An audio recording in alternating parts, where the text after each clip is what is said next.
नमस्कार दोस्तों, आज हम लोग इस वीडियो में जानेंगे कि बारिश के दिनों में हमारे देश की सड़कों पर आखिर पानी लफालफ क्यों भर जाता है। अच्छे सड़कें बनाने के लिए लाखों करोड़ों रुपए खर्च किया जाता है। आखिर कौन है इसके जिम्मेदार? पब्लिक, सरकार, इंजीनियर या फिर और कुछ?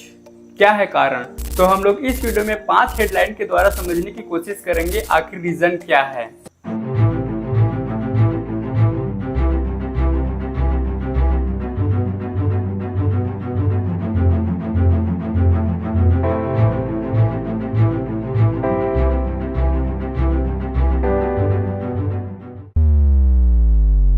सबसे पहले समझने की कोशिश करेंगे आखिर क्यों इतना खराब है रोड। हमारे देश में एक अच्छे रोड बनाने के लिए लाखों करोड़ों रुपए बजट प्रस्तुत किया जाता है।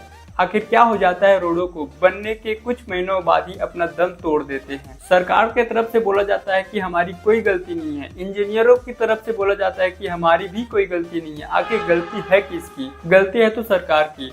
मैं यहाँ एक सरकार को नहीं कहूँगा, यहाँ हर सरकार सत्ते में आए हैं और किसी ने अच्छे से ध्यान नहीं दिया है, तो एक के ऊपर टिप्पणी नहीं किया जा सकता। जिम्मेदार सभी हैं। जब सरकार रोड बनाने के लिए कॉन्ट्रैक्टर को कॉन्ट्रैक्ट देता है तो उसकी निगरानी रखना उसकी जिम्मेदारी है।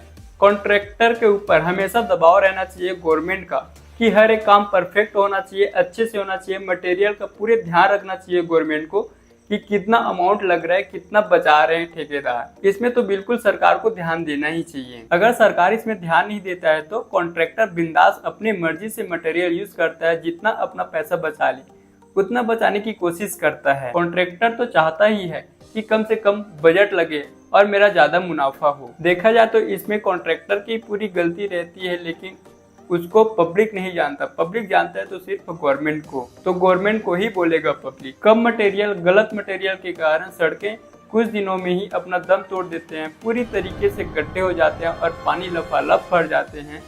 इसका भुगतान करते हैं पब्लिक। अब बात करते हैं दूसरे टॉपिक के बारे में।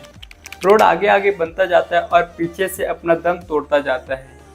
इसका रीजन क्या है जल्दी टूटने का? तो चलो लाइन से समझते हैं। रोड अच्छे टाइम तक के बने रहे, ये उसके बनाने की प्रक्रिया पर निर्भर करता है। सिस्टमेटिक रूप से निर्माण किया जाता है तो जाहिर सी बात है वो रोड अच्छे लंबे टाइम तक के चलेगा। एक अच्छी सड़क बनने की प्रक्रिया को समझने की कोशिश करते हैं ताकि आप लोगों को भी कुछ समझ में आए। एक अच्छे पक्की सड़क बनाने में 4 लेयर में कंप्लीट हो जाता है। सड़क बनाने की सबसे पहली लेयर होती है सबग्रेड। इसकी मोटाई 500 mm की होनी ही चाहिए। सेकेंड लेयर होता है सब बेस। इसकी मोटाई 200 mm होनी ही चाहिए। बात करते हैं तीसरी लेयर के बारे में। इसकी मोटाई 75 mm से 200 mm होनी ही चाहिए। अब बात करते हैं लास्ट लेयर के बारे में, जिसको कहते हैं सरफेस। इसको 2 लेयर में बिछाया जाता है। पहला लेयर की मोटाई 50 mm से 100 mm होनी चाहिए और सेकेंड लेयर की मोटाई 30 mm से 50 mm होनी चाहिए। ये जो मैं आप लोगों को निर्माण प्रक्रिया बताया सड़क का, ये गांव लेवल और छोटे शहरों के लिए किया जाता है। बात करते हैं तीसरे पॉइंट के ऊपर, एक ही बार में सड़क कंप्लीट क्यों नहीं बनती। अधिकतर जगह सड़क बनने के बाद हमारे सरकार और इंजीनियर को याद आता है कि नाली नहीं बना है, और ये सब उनको बारिश के दिनों में याद आता है। फिर कुछ दिन बाद याद आता है पीने का पानी का पाइपलाइन बिछा ही नहीं, गैस का पाइपलाइन बिछा ही नहीं, इंटरनेट का पाइपलाइन बिछा ही नहीं। फिर खुदाई चालू करते हैं और ऐसे करते करते रोड की ऐसी तैसी हो जाता है और पूरे गए। इन पाइपलाइनों के लिए टर्नल क्यों नहीं बना देते? बार बार वही काम करने से आखिर मिलता क्या है? बात करते हैं चौथे टॉपिक के ऊपर। जरा से पानी गिरने के बाद भी सड़कों में पानी आखिर भर क्यों जाता है? नालियों के लेवल ऊपर और सड़कों का लेवल नीचे, इसमें हो जाता है गड़बड़। तो यहाँ फेल खा जाते हैं इंजीनियर।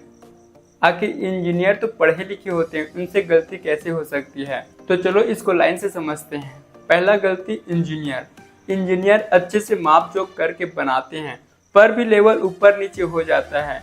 ये इंजीनियर की गलती है या फिर उनके द्वारा कराए गए काम वर्करों की गलती है? आखिर गलती है तो किसकी? यहाँ तो गलती इंजीनियर को ही ठहराया जाएगा, क्योंकि मापन इंजीनियर के ही द्वारा दिया गया है। बात करते हैं पब्लिक के बारे में। पब्लिक गवर्नमेंट प्रॉपर्टी को अपना नहीं समझते हैं। आखिर है किसकी प्रॉपर्टी? गवर्नमेंट को हम लोगों ने ही बनाया है, तो प्रॉपर्टी भी हमारी है, तो उसको सफाई करना हमारी भी जिम्मेदारी है। नालियों को अच्छे से साफ करके रखें। जिसके घर के सामने में नाली है उसमें कूड़ा बहुत सारे भर जाते हैं, मैंने ऐसे बहुत सारे जगह में देखे हैं। तो इसमें जिम्मेदारी आपकी है कि आप अपने घर के सामने नालियों को साफ करके रखें। लास्ट पॉइंट बोलना चाहूँगा, हमें और हमारे गवर्नमेंट को क्या करना चाहिए। मैंने जितना भी पॉइंट रखने की कोशिश की पूरे तरीके से रखा है। इसमें गवर्नमेंट की भी कोई गलती नहीं है कि प्राकृतिक आपदा भी आता है, इसमें नुकसान होता है, तो हम लोगों को गवर्नमेंट के साथ मिल करके काम करना चाहिए। यहाँ तक वीडियो देखने के लिए बहुत बहुत धन्यवाद। अगर इस वीडियो से आप लोगों को कुछ सीखने को मिला हो तो एक लाइक छोड़ दो, एक प्यारा सा कमेंट कर दो और जाते जाते सब्सक्राइब भी कर लो। तो मिलते हैं नेक्स्ट वीडियो में। जय हिंद।